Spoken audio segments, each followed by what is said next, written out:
L'acompanyarà, com dèiem, també la Marta Coll i, com us he dit, farà referència a les dones acusades de bruixeria que tenim documentades al Baix Penedès. L'acte que fem avui s'adhereix als objectius de la campanya No eren bruixes, eren dones, que, com sabeu, va concloure la presentació del documental Bruixes, la gran mentida, emès a TV3, quan era? Al febrer, potser? Finals de gener. Molt bé, doncs us passo la paraula i benvingudes.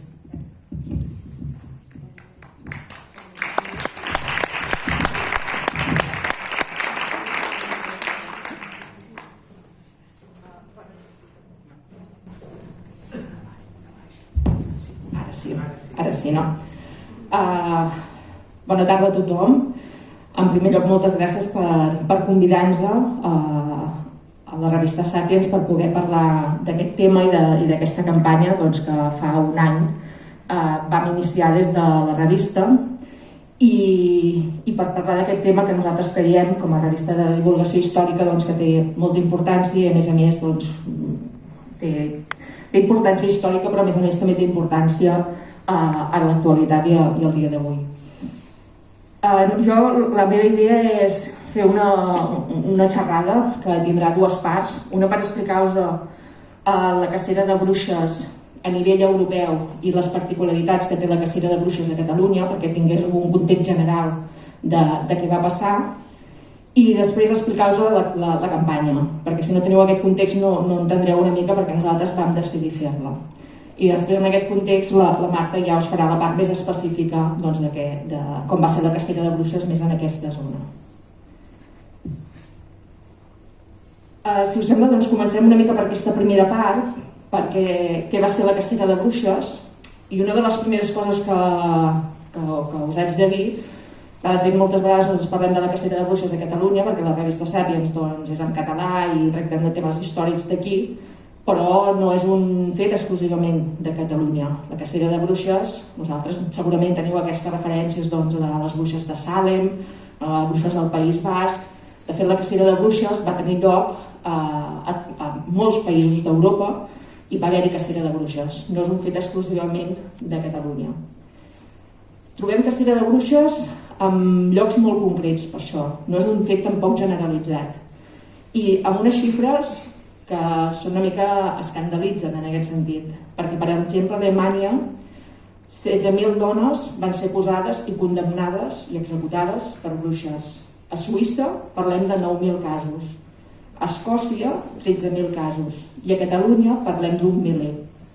Unes 700 de documentades i creiem que documentades amb noms i cognoms i amb actes judicials, però creiem que podrien ser més d'un miler i no sabem si ens quedem curts. Tots aquests llocs que us he citat tenen una cosa en comú: Alemanya, Suïssa, Escòcia, Catalunya. Si mirem, per exemple, la península, veurem que la majoria de casos per bruixeria es troben a Catalunya i al País Basc. Tenen una particularitat molt clara, i és que en aquests llocs la jurisdicció, el poder judicial estava en els poders locals. És a dir, els poders no estaven centralitzats, com podia ser a altres països, sinó que els poders polítics i judicials estaven fragmentats. No hi havia un poder estatal fort. A Alemanya trobem un poder fragmentat, a Suïssa tenim els cantons, a Escòcia no trobem a la part anglesa no trobem molts casos de bruixeria, els trobem a la part escocesa i a la península. Si mirem la resta de la península hi ha pocs casos, i en canvi a Catalunya i al País Basc, curiosament, hi ha aquesta fragmentació dels poders polítics i jurisdiccionals i per tant hi ha aquests casos de bruixeria.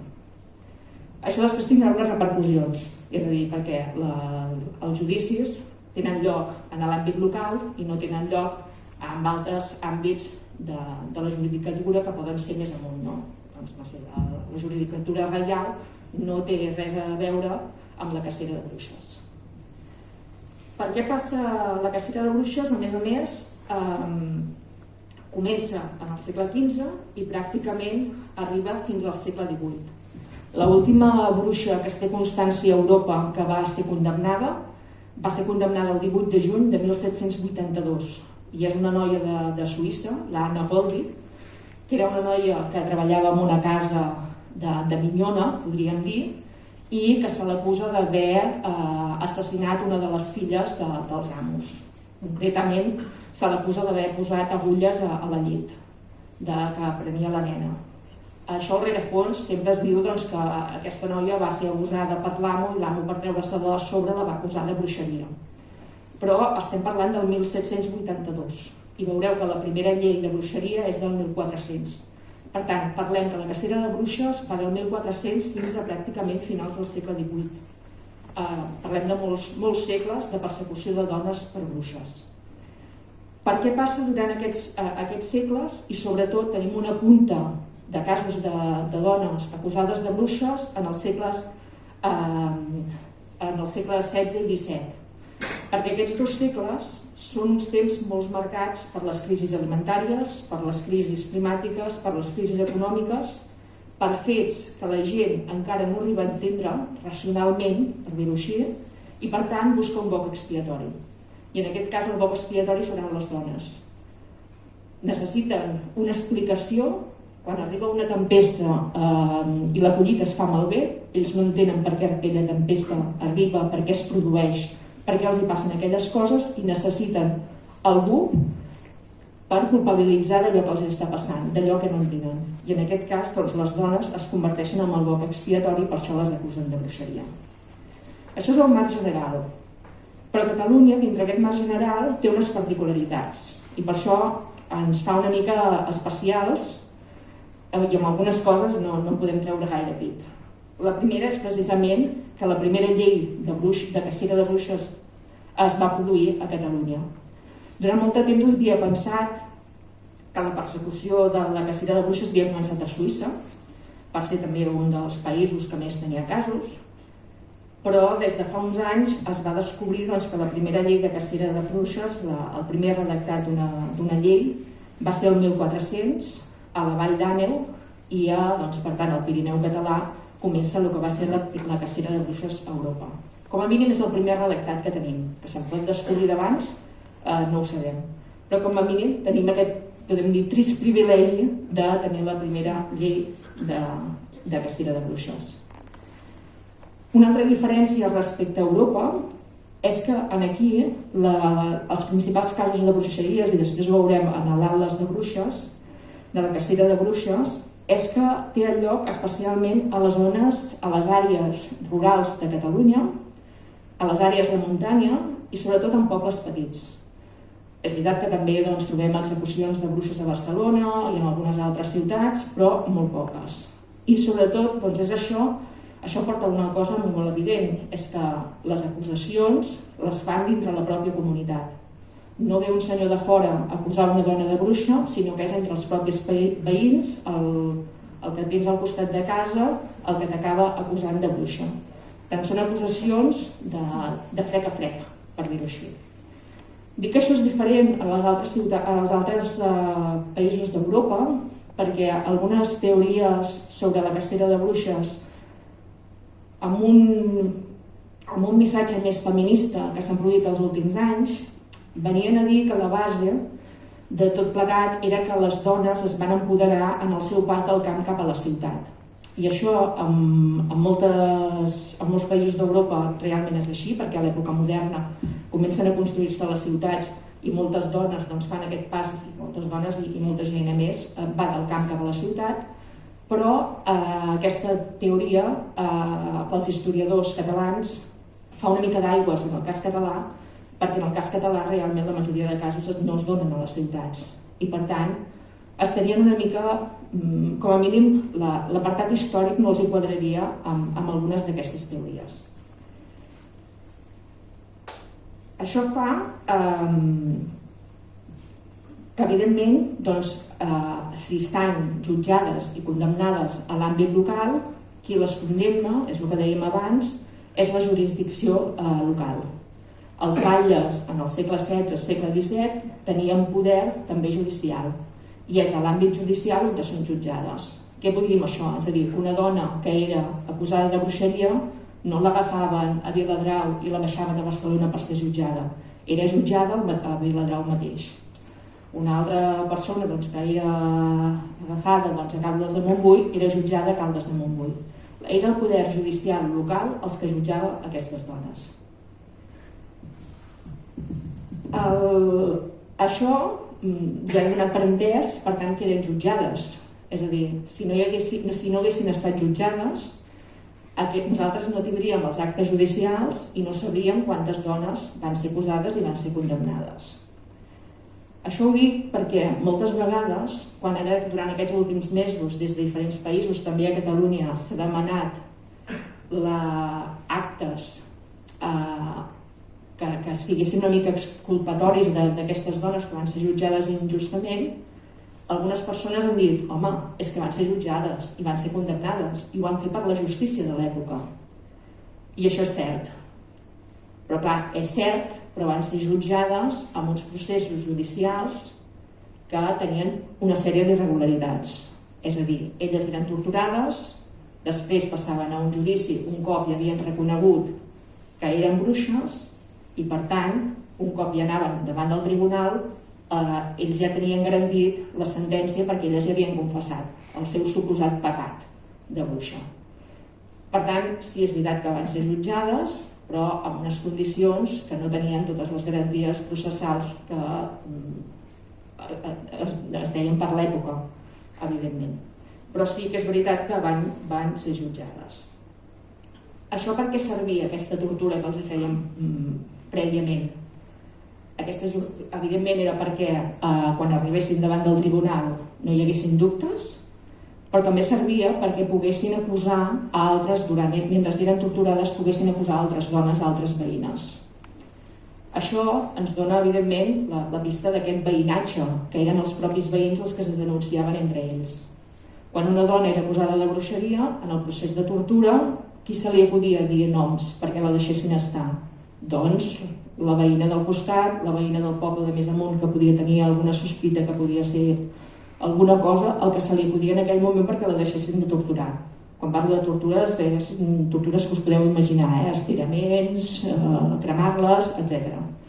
Per tant, aquest tipus de coses, estem parlant d'acusacions que algunes es feien a l'altra, això la roda anava girant i per això arribem a parlar de tants casos, perquè una se l'acaben acusant a l'altra i per tant, aquí elles les acaben condemnant per un simple sistema de rumors, de prejudicis, però sense cap prova fundada que siguin realment bruixes. Per tant, aquí ve una mica el nostre lema de no eren bruixes, no eren dones, perquè no hi ha cap prova contundent que se'ls pugui acusar de bruixeria amb elles. En el cas de Catalunya, i és el que us deia abans, són les autoritats civils catalanes i no el Sant Ofici el que actua contra aquestes dones. I això, més que una diferència amb els altres països, és un mite que també, des de la investigació que vam fer des de Sàpiens, és un mite que vam voler anul·lar des d'un principi. Perquè molt sovint tenim aquesta concepció que el Sant Ofici, la Inquisició, que agafava aquestes dones, les cremava a la foguera. I tenim aquesta imatge de dones bruixes cremades a la foguera.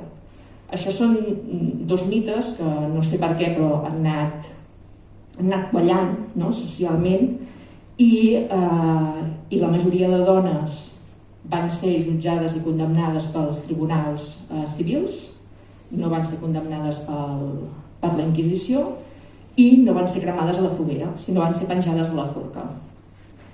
De fet, les forques en aquell moment el que servien era per assenyalar precisament els límits jurisdiccionals dels poders civils. Quan tu entraves en un poble i veies una forca amb algú penjat, deies aquí comença un terme judicial i aquí comença un altre. Servien de poder de dissuasió per algú que volia fer alguna cosa que no entrava dintre la llei, però a més també servien de límit territorial.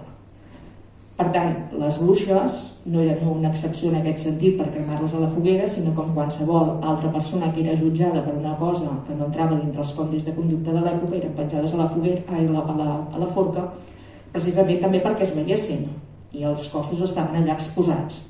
A més, eren execucions públiques, la gent del poble, a part de condemnar-les i d'assenyalar-les amb el dit, hi participava en aquestes execucions, i per tant era una participació social. No eren 4 persones apedregant una dona en un moment de bogeria, sinó que era tot un sistema ben organitzat. Això, quan us dic que era un sistema ben organitzat i quan nosaltres parlem que la cacera de bruixes a Catalunya va ser un dels grans feminicidis institucionalitzats de la història de Catalunya, ho diem precisament per això, perquè van ser unes autoritats judicials establertes les que les condemnaven, la gent del poble les acusava, però eren les autoritats les que les condemnaven, no eren uns moments de bogeria de 4 dones que les van matar, sinó que estem parlant d'un miler de dones, i perquè entorn d'aquest sistema judicial es va crear pràcticament un negoci, es pot dir així. Com que els pobles eren molt petits i el batlle només tenia poder judicial, però per casos concrets, per coses molt petites, i un cas de bruixeria es considerava un delicte greu, ell no tenia tant de poder per condemnar aquestes dones, ni tenia prou infraestructura per fer un judici de bruixeria. Què havia de fer? Doncs avisar professionals que vinguessin cap al poble a fer aquest judici de bruixeria. I es va començar a crear un sistema de professionals que es dedicaven a això. Des del caçador de bruixes, que anava de poble en poble mirant dones que es trobessin soles, dones que ja estiguessin estigmatitzades pel que fos, dones que tenien una picabaralla amb la veïna i que les podia agafar per aquí. Qualsevol excusa les clissava i deia d'aquí en podem treure algun profit, i el que feia el caçador de bruixes era que un cop algú l'acusava de bruixeria, ell es presentava davant del tribunal, les despullaven, les rentaven amb aigua beneïda i ell li buscava la marca del diable. Una marca del diable que només veien els caçadors de bruixes, perquè si no se'ls acabava el negoci, evidentment. Eren marques que només veien exclusivament d'ells. Però aquí tenim casos com en Joan Malet, en Joan Font, en Llorenç Calmell, en Cosme Soler.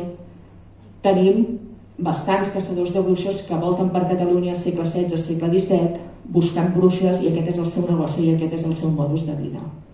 Però és que no només tenim caçadors de bruixes, és a dir, dintre del negoci de la cacera de bruixes hi ha molta més gent que hi xuca, per dir-ho claríssimament.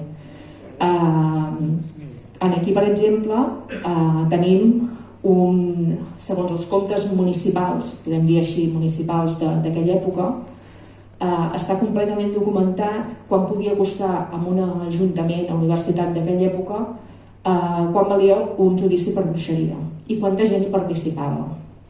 A la revista ho vam posar perquè creiem que és molt significatiu, i a part del caçador de bruixes, perquè veieu fins a on arribava el negoci, i quan en un poble tenim un cas d'una acusació a una dona per ser bruixa, tota la gent que havien de demanar que anés allà per fer el judici, doncs hi ha, per exemple, el batlle, que el batlle ja és el de la localitat, l'assessor del batlle que fa de jutge, els altres advocats, perquè el judici existia, estava tot dat i beneït, perquè ja l'havien torturat prèviament, però hi havia advocats. El nunci i el procurador, el notari i l'escrivà. L'escrivà aixecava l'acte del procés, vull dir, per això tenim les sentències i tot l'acte de tots els processos estan perfectament documentats. El cirurgià, que era el que assistia a les tortures, sempre tenien un metge allà. El caçador de bruixes, l'escarceller. La feina de l'escarceller era mantenir les bruixes mentre durava el procés, que podia durar diversos dies, i a més era el que mantenia les forques, és a dir, les mantenia en peu, les conservava, que eren forques de fusta, i les anaven fent servir, i aquesta era la feina de l'escarceller. A més, hi havia els torturadors, evidentment, i hi havia el botxí. Totes aquestes persones participaven en un procés d'una persona acusada de bruixeria. A més, es té constància que, per exemple, un botxí podia anar de poble en poble fent aquesta feina, perquè els noms que ens apareixen aquí, perquè tots aquests noms estan ben documentats, per exemple, en aquest cas de Terrassa sabem que el botxí es deia Pere Puig i va cobrar 22 lliures. Però és que el Pere Puig el podem trobar al cap d'una setmana amb un casc una mica més avall o una mica més amunt. És a dir, la seva feina era d'anar en poble quan sabia que hi havia un cas i ell es personava i deia jo soc el botxí, em necessiteu, i feia la seva feina. Per tant, per això diem que la cacera de bruixes va ser un feminicidi institucionalitzat, però que a més també va ser un negoci. Abans us deia que a Catalunya hi havia hagut un miler. No estàvem a dalt de tot el rànquing d'Europa, per sort, però sí que és veritat que per densitat, si ho mirem per densitat de casos per amplitud del territori, Catalunya és un dels llocs d'Europa on hi va haver-hi més cacera de bruixes. I això ho sabem perquè en Pau Castell, que és un historiador que és amb nosaltres on ens hem basat la seva tesi doctoral per fer la revista i per fer l'atles que després veurem, ell va anar arxiu per arxiu mirant totes aquestes processos judicials i va fer els va desgranar tots i va fer tot un llistat de totes les dones que van ser processades per bruixeria a Catalunya. Ell en va trobar 700 i per tant aquí és on nosaltres diem aquest miler. Una altra cosa evidentment que no he dit però que es dona per entès és que la majoria eren dones i sí que és veritat que hi ha alguns casos d'homes. Potser no hi ha els processos judicials dels homes, però sí que tenim constància que alguns homes van ser perseguits per bruixeria perquè, per exemple, hi ha documents a Lleida que diuen que hi ha persones de l'Alt Pirineu que baixen cap a Lleida, cap a la plana de Lleida, perquè allà hi ha persecució i se senten més protegits cap a la plana. Però no tenim el procés judicial. Però és evident que la majoria eren dones, si hem de fer una mica el perfil de la víctima. La majoria totes van ser acusades de coses com lliurar-se al diable, per exemple, de participar en aquelarres i qüestions d'aquest tipus, de tenir relacions sexuals amb el diable, tot el que sigui relacionat amb el diable apareix a la majoria de documents. De matar criatures, penseu que amb tantes crisis, evidentment, com dèiem, crisis alimentàries, crisis climàtiques, això deixava una mortalitat infantil impressionant i no sabien com justificar-ho. Per tant, moltes d'elles, llavors, evidentment, la gent tenia criatures a casa o també demanava ajuda a les veïnes per tenir, quan naixia una criatura, demanaven ajuda a la gent gran del poble, també les acusen de matar criatures, de provocar malalties, de provocar morts, de fer venir pedregades o tempestes, de fer malmetre les collites, en general de tots els mals haguts i per haver. També dintre el perfil es tracta de dones generalment grans que viuen soles, algunes estrangeres. En el segle XVI-XVII tenim, en l'època moderna en general, tenim una arribada també de població estrangera i evidentment una dona estrangera o amb un deix estranger també mal pensen d'ella i pot ser acusada de bruixeria i que fins i tot algunes poden tenir alguna deformació. Però sobretot, una de les coses que les marca molt és que són dones pobres, dones desvalgudes que ningú les pot defensar davant d'un tribunal. No tenen cap recolzament social que davant de ser acusades de bruixeria pot sortir algú i dir perdoneu, us esteu equivocant. Hi ha un cas molt particular, que això ho deixa molt palès, és que quan en Malet, el caçador de bruixes, arriba a un poble i s'equivoca i acusa una dona benestant d'aquell poble de ser bruixa, ha de suplicar més ajudeu-me perquè el persegueixen amb ell. I això demostra que, evidentment, totes les altres, i a més perquè està ben documentat, eren gent que eren dones, evidentment, de classe pobra. Per tant, són les dones el boc expiatori d'una societat que paga amb les dones tots els seus mals. Dit això, aquest és el context general una mica d'Europa, de les particularitats de Catalunya. Nosaltres com a revista havíem fet diferents reportatges sobre la cacera de bruixes a Catalunya, alguns casos concrets els havíem treballat, havíem fet un reportatge dels caçadors de bruixes, però vam veure que aquesta història no era una història acabada. perquè de vegades doncs, hi ha episodis de la nostra història que tenen un moment concret i llavors s'acaben i ja està. Però si miràvem el nostre entorn, la temàtica de les bruixes, per tradició cultural, per tradició social, ha arribat fins als nostres dies. Perquè realment doncs, mirem en els topònims i tenim molts topònims, després la Marta us explicarà més els topònims més propers, però relacionats amb les bruixes. A Cervera tenen el carrer de les Bruixes, però en podríem citar molts més. Si mirem llocs vinculats amb la bruixeria, jo soc de la zona del Maresme i tots sabem que el Dolmen de Vallgorguina, doncs per Sant Joan, allà tothom diu doncs, que hi ha, tothom diu i potser ningú ho ha vist, hi ha trobades també de persones dedicades a temes de bruixeria. A més, doncs, tenim aplecs, festes i dedicades a temes de bruixeria. Tenim contes infantils en què apareixen bruixes. Tenim cançons infantils que cantem a la mainada que apareixen bruixes i vinculades amb la bruixeria. La típica cançó del Plou i fa sol, les bruixes es pentinen, és pel tema perquè deien que quan les bruixes es pentinaven era quan venien les pedregades. Era segons la dita popular. Però és una cançó que encara estem cantant i està relacionada amb aquest tema.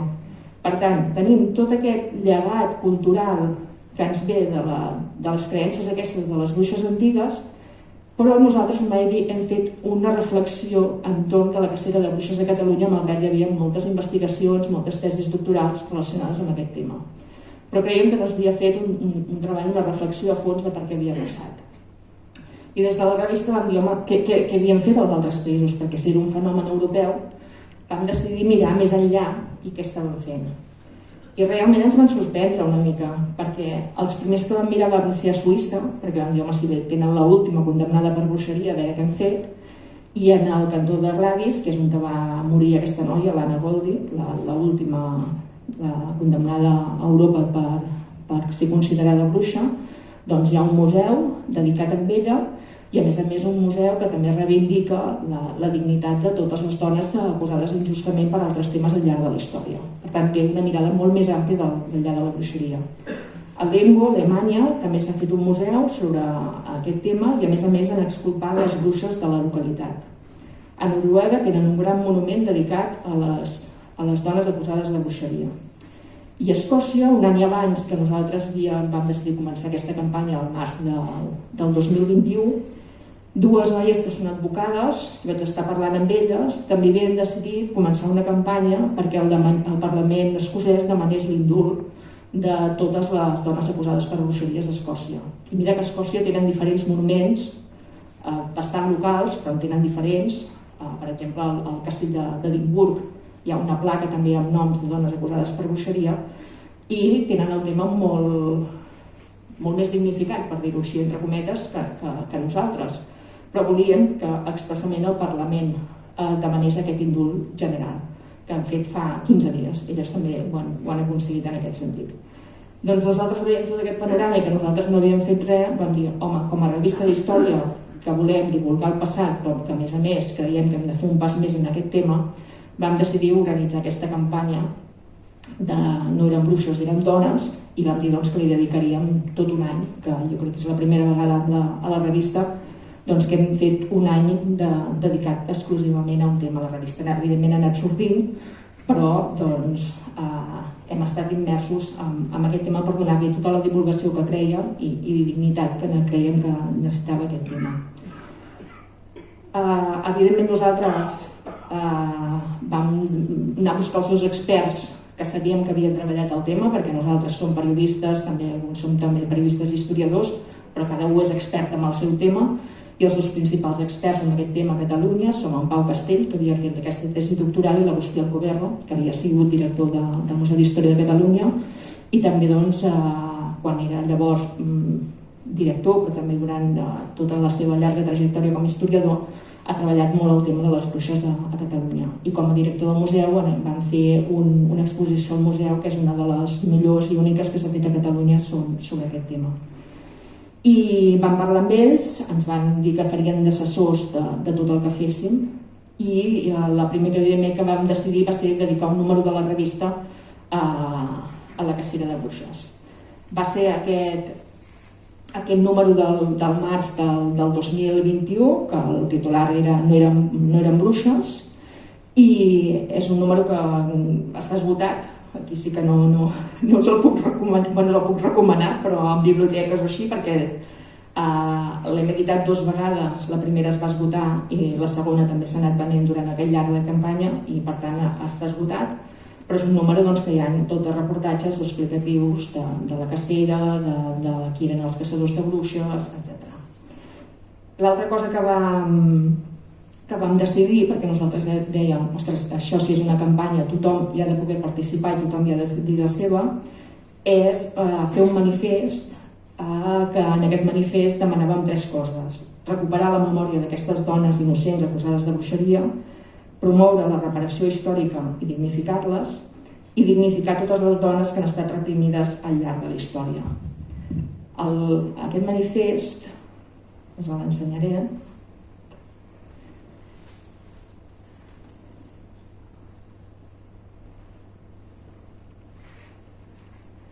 I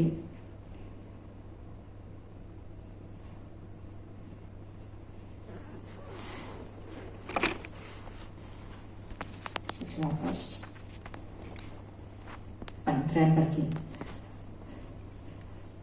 Això és un vídeo, però no us passo el vídeo perquè no hi ha so, però sota hi ha el manifest. Aquest manifest, ara en aquest manifest està signat per 12.766 signants, però nosaltres el que sí que també evidentment el vam passar als historiadors, perquè si el volien signar i li donaven validesa, donessin credibilitat a aquest manifest. 150 historiadors el van signar i també 80 ajuntaments van decidir adherir-se a aquest manifest. Aquest manifest està obert, pàgina web aquesta sapiens.cat/noerenbruixes, i encara es pot signar. És un manifest obert i el podeu llegir i es pot signar completament.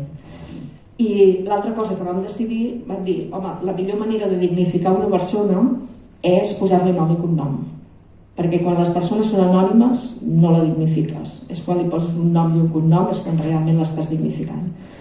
I a més, el problema d'aquest país és que moltes tesis doctorals que són molt interessants queden en un arxiu d'una universitat, i és una mica la tesi que havia passat amb en Pau Castell, que li van dir, home, hem de donar visibilitat a aquesta feina perquè has fet una feina de formigueta d'anar per tots els arxius de Catalunya buscant el nom i cognom de 700 dones, i això s'ha de poder visibilitzar, ho hem de fer divulgatiu i que la gent les pugui veure.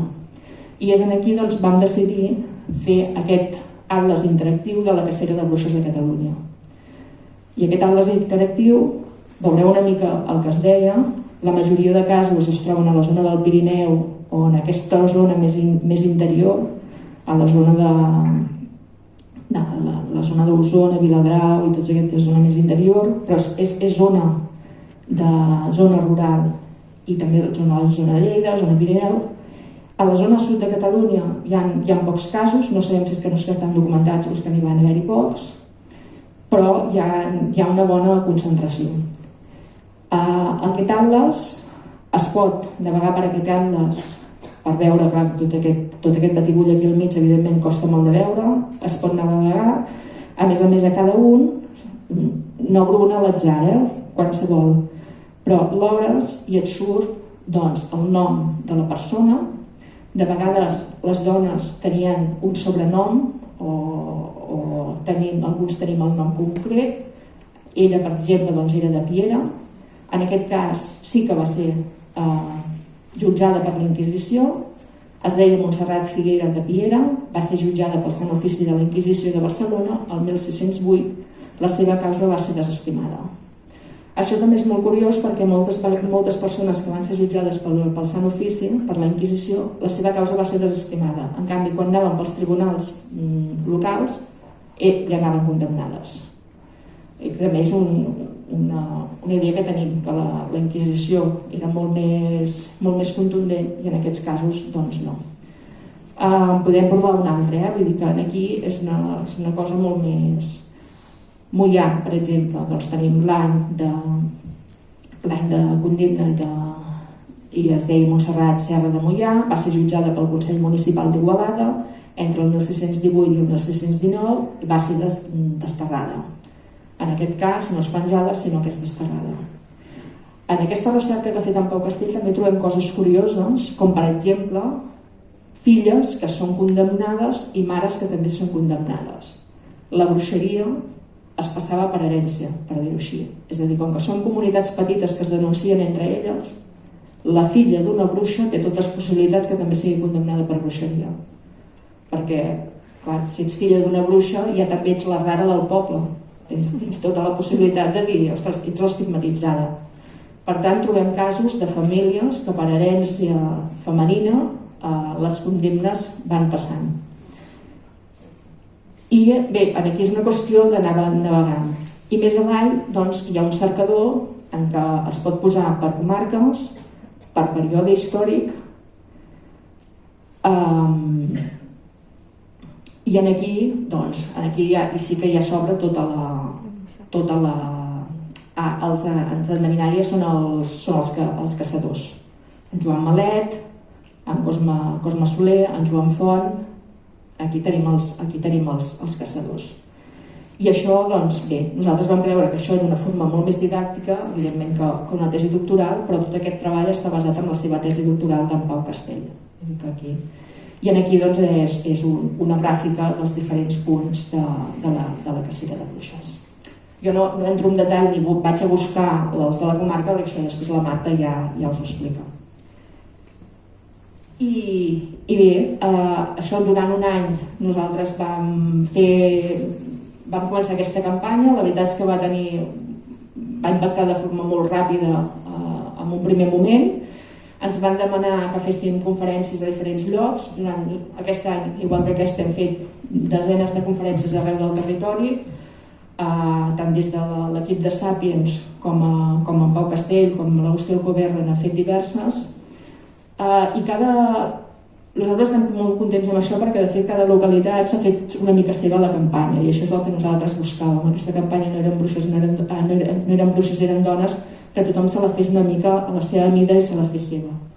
I per exemple, a Caldes de Montbui van fer una obra de teatre, algunes localitats han començat a canviar els noms dels seus carrers i han posat noms que han trobat aquí en l'Atles de bruixes, de dones acusades per bruixeria, i per dignificar-les han posat els noms dels seus carrers. Diversos ajuntaments han aprovat el manifest en el ple municipal i per tant hi ha hagut diferents activitats entorn i durant aquest any entorn d'aquesta campanya. I finalment nosaltres vam dir, home, hem dedicat tot un any, això ja ha de ser una cosa que la gent se l'ha de fer seva i si vol continuar, que continuï, però vam decidir acabar-ho amb dos elements. Un és amb la gravació i presentació d'aquesta docuficció que parlava la Rosa, Bruixes, la gran mentida, que la teniu penjada a TV3 a la carta. És una docuficció que va dirigir la Joana Pardos, es va presentar el 25 de gener a Caldes de Montbui i és una docuficció que està basada en un cas real d'una bruixa que tenia el sobrenom de la Calabassera i en allà veureu doncs com era un judici per bruixeria. Els historiadors també parlen de la cacera de bruixes, però sobretot jo crec que la importància d'aquesta docuficció és que et porta en el dia d'avui. Surten moltes dones que expressen que avui en dia se senten igual d'estigmatitzades que les bruixes del segle XVII. Evidentment per altres temes, però que se senten igual de jutjades, estigmatitzades, assenyalades amb el dit pels seus veïns, igual que les dones de fa més segles. I per tant és una visió de la cacera de bruixes portada des del segle XVII però fins a l'actualitat. I aquella mateixa setmana també van promoure que el Parlament de Catalunya, igual que van fer a Escòcia fa 15 dies, aprovés una resolució referent a aquest tema. No la van aprovar la majoria de tots els partits per majoria absoluta, com ens hagués agradat, però és un text que és molt clar, és un text que impulsa les polítiques públiques encaminades a promoure la memòria de tantes dones que injustament van ser executades i condemnades han estat executades per condemnes no fomentades i per promoure justícia històrica en la línia d'iniciatives que han sorgit en altres indrets com Escòcia, Suïssa, Noruega o Navarra. i d'aquesta manera el Parlament reconeix que aquestes dones com a víctimes d'una persecució misògina i manifesta el seu suport a la campanya No eren bruixes, eren dones. A més, el text repara la memòria històrica de les dones injustament condemnades, executades, reprimides al llarg de la història per bruixeria, les dignifica i les reivindica promovent accions de desgreuge.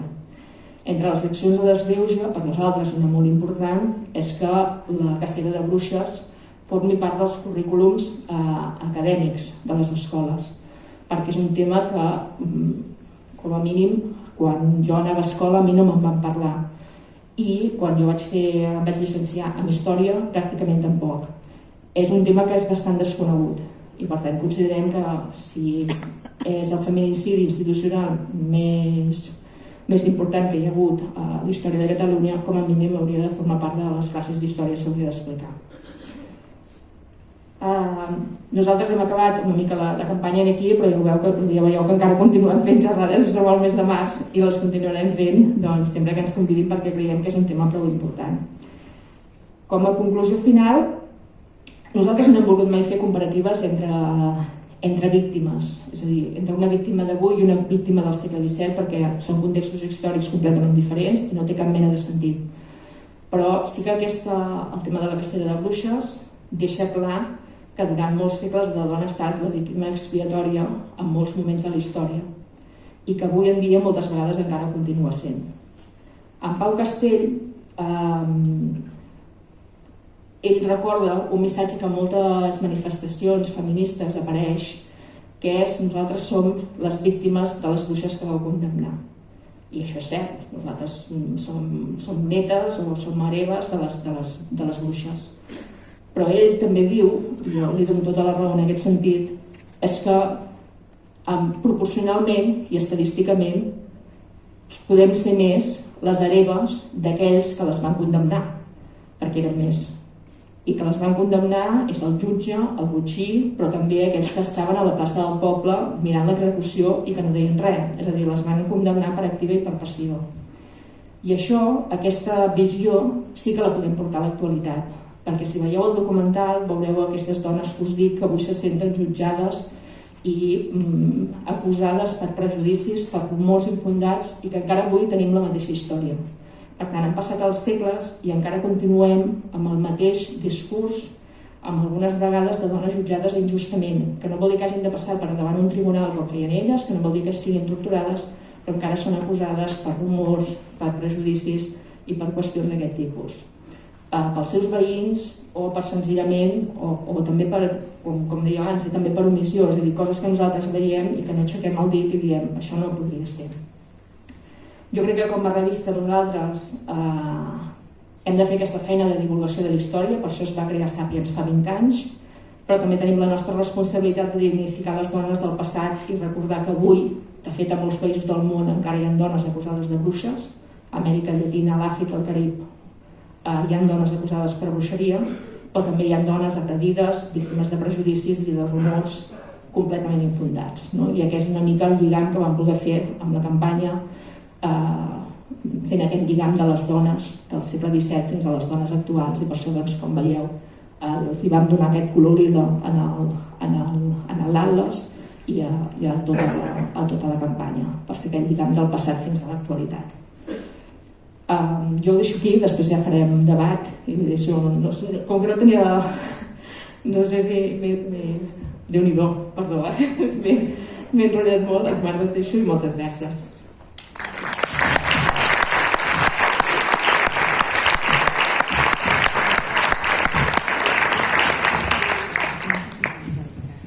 Bé, jo abans de començar la meva part, que serà breu, dir-te que nosaltres, jo soc professor de l'institut aquí a la Bisbal, aquí al costat, i justament aquest any no surt el currículum. Això del currículum, aquesta setmana estem bastant enfadats els docents amb tot el tema del currículum, però bé, no m'estendré amb això, sinó que no surt el currículum, però per exemple al nostre institut, com a projecte de Setmana del Dia de la Dona, els de tercer de l'ESO els van passar el documental i a més hem estat fent tot un treball de les dones oblidades de la història.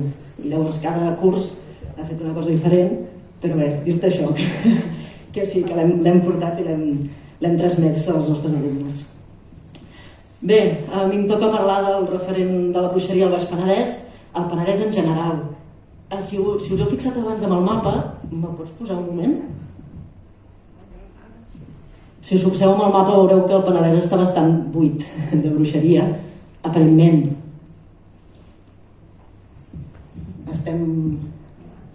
Sí. De fet, documentats a la comarca del Baix Penedès, només tenim 3 casos al Baix Penedès. Tenim 2 casos a Sant Vicenç de Calders, 2 dones, una és Eulària Romeua i l'altra és Jerònima Coromines, i que les dues la seva condemna la du a terme a la batllia de Sant Vicenç de Calders. Hem de pensar que en aquella època, al segle XVII, Sant Vicenç de Calders és com la capital del que seria el Vendrell, no? El Vendrell seria un poble molt petit, sí que hi havia poble, però molt petitet, i de fet la força, la batllia, la tenia Sant Vicenç de Calders. Igual passava amb Calafell. Calafell hi hauria el poble a dalt del turó, emmurallat al costat del castell. Bé, doncs en el cas de Sant Vicenç són aquestes 2 dones que les dues moren a la forca, és la seva condemna, morir a la forca, penjades a la forca. Després ens apareix una mica anterior, el 1597, un home de Balvei.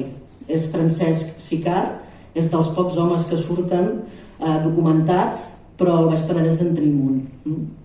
El que passa és que Francesc Sicard el jutgen juntament amb 2 dones de Vilafranca, Anna Ferrera i Gilaberta, que no en sabem el cognom, i en aquest cas, com que qui el jutja és la Inquisició, doncs la seva causa queda desestimada. Però bé, apareixen els documents tots aquests noms que us he dit. Després, a la zona de l'Alt Camp també hi ha certs judicis, la zona d'Alcover, la zona de Valls, hi ha més judicis contra les dones, però per aquí a la vora aparentment no n'hi ha cap més, a menys que quedin documentats. Aleshores, tots són del segle XVII, alguns són de finals del segle XVI, la resta del segle XVII. Com ha dit abans la Maria, és una època de carestia, de males collites, epidèmies, la guerra dels segadors, i després aiguats, tempestes que malmeten la població, i llavors això agreuja encara més la situació d'aquestes dones. Aleshores, malgrat que només hi hagi aquests pocs casos documentats, el que sí que sabem és que hi ha llegendes a la zona del Penedès, sobretot més a la zona de muntanya, la zona de Querol, la zona de Selma, la zona del Montmell, Marmellà, i després cap a la costa. Tenim llegendes de bruixes a Calafell, no sé si la coneixeu, però hi ha la Pepa Barretines, que és una bruixa llegendària del poble de Calafell. Han quedat amb llegendes, no està documentat, no sé si potser apareixerà algun dia algun document referent a aquestes dones, però sí que queden com a forma de llegenda. Algunes les han posat en compte, el Marta Mata ha fet una sèrie de contes i entre elles surt el nom d'una bruixa, l'únic que jo no l'he sabut ubicar, la bruixa la situa a Sant Vicenç de Calders, però d'aquests noms que us he dit abans no és, es diu Caterina, em sembla. Aleshores, l'altra cosa que ens queda al Baix Penedès són topònims. De topònims és una miqueta el reflex que ens queda d'aquesta època o que es deia que hi havia bruixes. Per exemple, a la zona de Castellet i la Gornal tenim el Torrent de les Bruixes o el Prat de les Bruixes. Després tenim a Cunit, tenim la plaça de les Bruixes. A Calafell no ho sé ara si hi ha algun carrer de les Bruixes, però segurament també hi és. Després, a la zona de Marmellà. A la zona de Marmellà, no al poble, ja aviso, no és al poble, sinó a la zona del castell i cap baix a la riera de Marmellà, que comunica amb el castellot de Castellví. Allí trobem la plana ramera o de les Bruixes i després també el Gorg de les Encantades, que està baix a la riera. És curiós perquè Marmellà és una zona que ja té prou misteri, doncs ja en tenia també al segle XVII i abans. I després també és molt curiós que a la zona del Montmell, després a Selma també ho trobem, tenim Puig de les Forques. No sé si heu vist mai un mapa, així us ho intenteu mirant els mapes, jo sí. I llavors, clar, és molt curiós trobar Puig de les Forques. I ve ser això que abans s'ha comentat la Maria. Són les zones on hi haurien forques plantades per penjar-hi els malfactors o, en aquest cas, les bruixes, acusades de bruixes, perquè no ho eren. Aleshores, tornant a baix, a Calafell, i amb això ja acabo, tenim un exemple molt curiós. A Calafell hi ha un comunidor. No sé si hi heu anat mai de l'Alt Castell de Calafell, però hi ha un edifici quadrat, petitet, que es diu comunidor. Aquí baix a la costa no n'hi ha, és dels pocs que hi ha a la costa. Això és un edifici religiós que el trobem més cap a les zones de muntanya, Pirineu, Prepirineu. I el comunidor sabem que es construeix al segle XVII, justament a la segona meitat del segle XVII, i que és un petit edifici orientat als 4 punts cardinals. Aleshores, aquest comunidor servia per comunir. I què vol dir això de comunir? Doncs és conjurar contra les tempestes, contra les males collites, contra tot allò que pogués fer fora les bruixes o, en aquest cas, les pedregades, etc. Per què hi ha un comunidor a Calafell? El que sembla, pel que diuen, és perquè el rector que va anar a parar a Calafell al segle XVII, segona meitat del segle XVII, venia de la zona de Vic, la zona d'Osona. Ja hem vist abans al mapa que és una zona amb molta tradició d'acusar bruixes, i aleshores veient que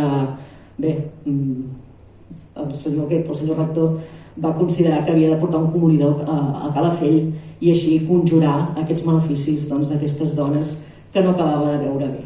Alguna van acusar, però no ha sortit, no està documentat, però se sap que dones soles que vivien a la costa, esperant els mariners, també eren un blanc important per ser acusades de bruixes. I ja està, jo aquí ho deixo. No sé si m'he deixat res.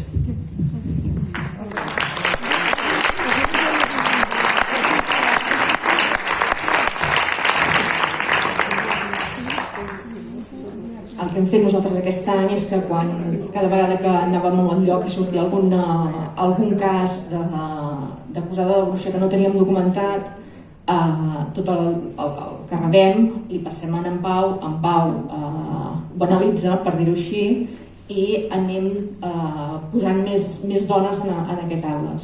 La idea és deixar-ho obert, perquè és veritat que ell no ha fet una gran feina, però poden anar sortint.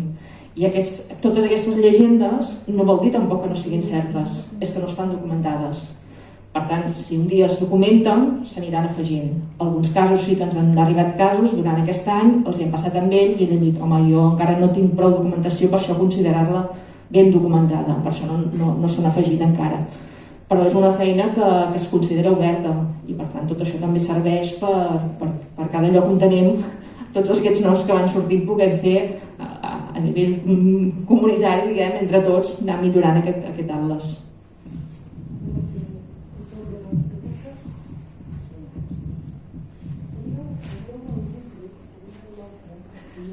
Sí, però no...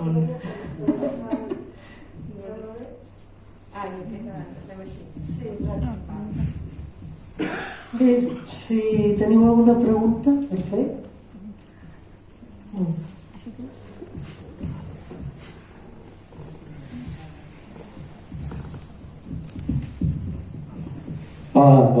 Bona nit, soc el Joan. Una pregunta. Llavors, les anomenades dones remeieres tenen res a veure amb les bruixes? Són les mateixes persones o no?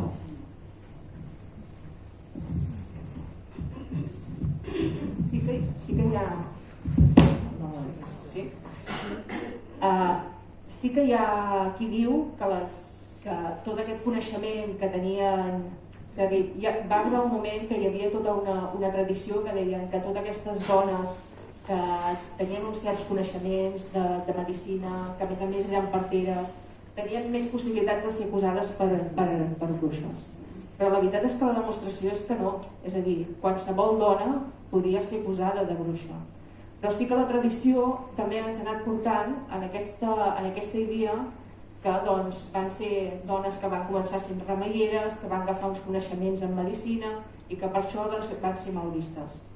Però no necessàriament. És a dir, jo crec que també ens hem d'anar traient tots aquests estigmes o idees històriques que ens han posat al cap de que aquestes dones acusades per bruixes eren això, la partera del poble, era la remeiera, era tots aquests estigmes que que han anat portant doncs, aquesta historiografia, en certa manera és una historiografia que ens ha anat arribant fins a dia d'avui. Però els recents estudis demostren que, evidentment, en 1000 casos a Catalunya no podien ser remeieres. Era més una persecució més generalitzada de les dones com a víctimes. I és el que hem de començar a agafar consciència, que era el fet de ser dona i ser víctima, més enllà del que era, no? Algú més? Vulgui fer alguna pregunta? Marc?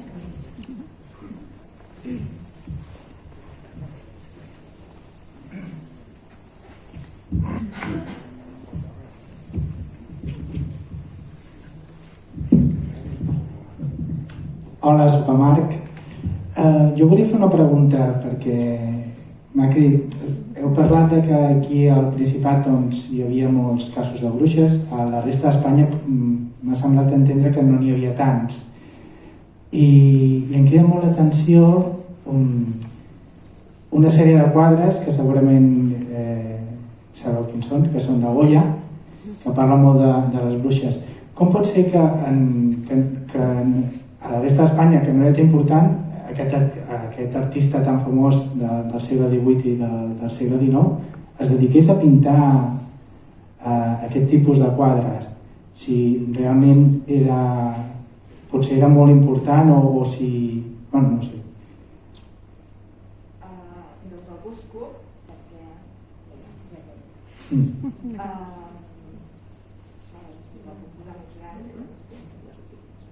Té una cara peculiar. Sí. Sí.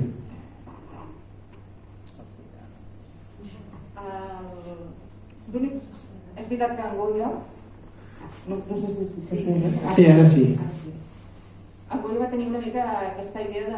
És tot el tema de les bruixes el tenim molt identificat amb en Goya. Jo, sincerament, no he connectat la seva figura, és a dir, com a artista, per saber per què tenia aquesta obsessió. Però, en el cas de...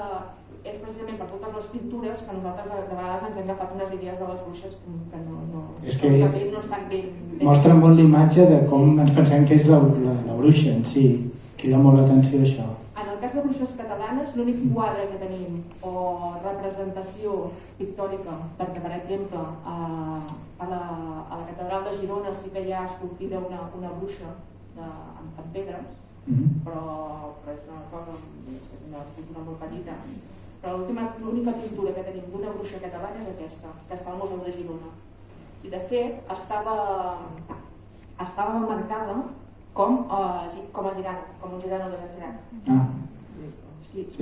I veuen aquí, us he agafat aquesta pàgina, però no sé si és la pàgina ni del museu, no, és una pàgina de cultura, us l'he agafat així de Google, però aquí ho diu claríssimament, el títol registrat és Girano de Bergerac, fins que van veure claríssimament que això no podia ser un girano, és a dir, té totes aquelles particularitats que al llarg de la història hem anat posant a les bruixes. Relacionat amb les bruixes, sí. El nas, en el bastó teniu el diable, teniu els símbols més diabòlics en la roba, teniu la cavallera, que es veu claríssimament que és una senyora gran, amb la caputxa que ja es veu que no és una persona rica, i aquí es diu que aquest és el quadre, l'únic quadre que tenim d'una bruixa catalana. Molt bé. Clar, nosaltres quan vam fer la revista també ens vam trobar que no teníem il·lustracions. Sí, em crida molt l'atenció de que, ostres, en Goya en va fer moltes, més que res jo penso que ell ho feia en el sentit de treure fora la superstició, perquè ell era molt il·lustrat i totes aquestes coses que feia ell. Però em va cridar molt l'atenció que hi hagués una col·lecció d'un autor que és català i que tingués una col·lecció específicament de bruixeria, que no té res a veure, perquè està clar que dona una imatge de la bruixa que no és la veritable, no? Però m'ha cridat molt l'atenció. Hem de pensar que la idea de bruixa també ha anat canviant al llarg de la història. I tant. Avui té una idea de bruixa que ja no és la mateixa que tenim avui. És a dir, la idea de bruixa que teníem al segle XVII no és la mateixa idea de bruixa que, per exemple, va començar amb el romanticisme, que és tota aquesta tradició de recuperació de contes infantils que apareixen bruixes, i la imatge de bruixa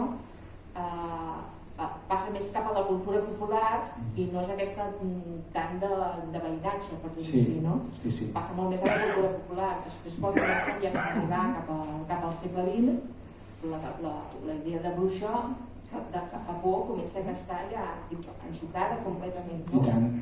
Disney entra directament a posar unes bruixes que ja no tenen tampoc res a veure amb unes bruixes dels contes dels germans Grimm. Aquesta idea de bruixa ja desapareix i avui ja tenim una bruixa realment, unes bruixes que són les que perden en els contes perquè els nens són els intel·ligents i els tenen el pèl. La idea de bruixa ha anat completament, però això no treu que la bruixeria encara estigui en el nostre imaginari col·lectiu. A la redacció, per exemple, tenim una persona que és de Tremp que té 50 anys i ell recorda claríssimament que els nens del poble anaven a tirar pedres a la casa de la bruixa a Tremp. Parlant d'una persona de 50 anys.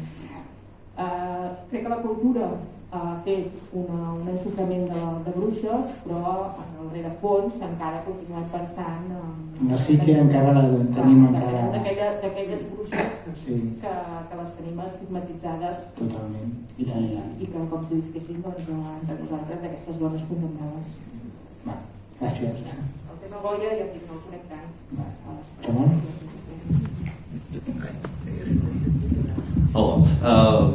Els darrers anys hi ha hagut una sèrie d'artistes, entre elles la Olga Olivera Taveri, que per cert ara tenim una exposició a la sala Jovent, que basant-se en els judicis bàsicament de la plana de Lleida de bruixes, va arribar, resumint una miqueta, a la conclusió que a la majoria d'elles eren persones amb dones benestants i que d'alguna manera era una lluita de poder entre els homes de quan hi havia dues cases fortes en el mateix poble. L'única manera de poder ensorrar la contrària quan estaves a la banda quan manaves era acusar la dona de bruixeria i era una manera de fer caure la família. Després el que va fer és resseguir els espais on vivien aquestes bruixes i té documentat, i a més en llibre, que la majoria d'aquestes cases avui no existeixen, està tot arrasat. No sé què en penses. Jo desconec el seu estudi, me l'hauria de mirar i si només està basat en un lloc concret de Lleida i potser només és d'allà. Jo el que t'haig de dir claríssimament és que en Pau que ha mirat els 700 documents, els actes judicials, i diu d'on venen, quines famílies tenen, a què es dediquen i tot, perquè en el procés judicial hi ha tot el seu perfil, la majoria són dones pobres i tenim aquest cas doncs, de Marlet que ha de sortir corrents quan acusa una persona benestant. Aquest és el perfil que nosaltres hem de sobre amb els 700 casos que ell ha investigat, que pot ser que en algun lloc concret hi haguessin picabaralles entre dues famílies i fos una excusa perquè estem parlant d'això, eren excuses per acusar l'altre. Podria ser, jo no m'atreveixo, si ell ha fet una investigació històrica, jo no m'atreveixo a negar-la sense conèixer-la. Però nosaltres les dades generals ens surt el perfil de la majoria eren persones que eren pobres, perquè precisament eren les que no es podien defensar davant d'un tribunal i les que no tenien un suport social cap al voltant. I això, si ens mirem en l'actualitat, també, a veure, les persones que són més acusades de prejudicis, que la gent les assenyala més, al final són aquelles que venen de fora, les més pobres, les que tenen més mala pinta, les que no veiem clar qui són i les que no entenem. I és així. És a dir, si fem paral·lelismes amb l'actualitat, a mi em quadra que també fossin persones més pobres i que no pas fossin les riques del poble, que les podien haver posat de moltes altres coses. Ara, si està ben documentat, jo no tinc res a dir-hi. Ja ho miraré, la investigació aquesta. Hola, soc Josep Maria de Sant Vicenç de Calders, precisament. Afegir que tenim un camí de les Bruixes, entre Sant Vicenç en direcció a Roda de Berà. Afegir una pregunta. Quin paper tenia el cos eclesiàstic en l'organització dels judicis? Per què no n'has parlat? En el cas dels judicis locals no tenien paper, perquè no era la jurisdicció eclesial la que actuava. Una altra cosa era el sacrifici, però en la majoria de judicis que són àmbit local, com que la jurisdicció és local, ells no tenien cap paper. L'Església no tenia cap paper. Ara, l'Església és veritat que podia fomentar tota aquesta persecució. És a dir, quan hi havia una tempesta i posaven la bruixa de fer-ho, el capellà del poble era el primer a tocar les campanes per apaivagar la tempesta o donar voltes a l'ermita perquè la maledicció que havia tirat la bruixa del poble se n'anés. Segurament que potser en els sermons acabava també donant allò escalfant l'ambient, no? Ara, a nivell judicial no en tenia perquè la jurisdicció no era eclesiàstica, era local.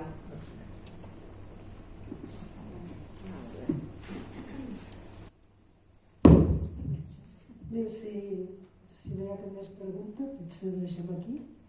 Sí? Molt bé. Moltes gràcies, Maria Coll, per haver vingut a Llorenç, a la comparativa. Crec que a tots ens ha agradat, no? Ens ha donat molta informació. També felicitats a la revista Sàpiens per la feina que esteu fent de recerca històrica. Gràcies també, Marta, que com sempre estàs al peu del canó aquí a l'entitat. I gràcies a tots vosaltres per haver assistit. Una cosa, un recordatori. Aquest diumenge tenim teatre, també és un acte dintre el Març Violeta. És l'últim acte del que diem la cloenda de tot el que hem programat dins aquest març, Violeta. I bé, us convidem a venir. És teatre de sàtira crítica, feminista, són 3 actrius que ens faran que passem una bona estona, però a la vegada també el que farem és denunciar estereotips, prejudicis, no? Que les dones patim i que des d'una via més divertida hem de denunciar. Moltes gràcies.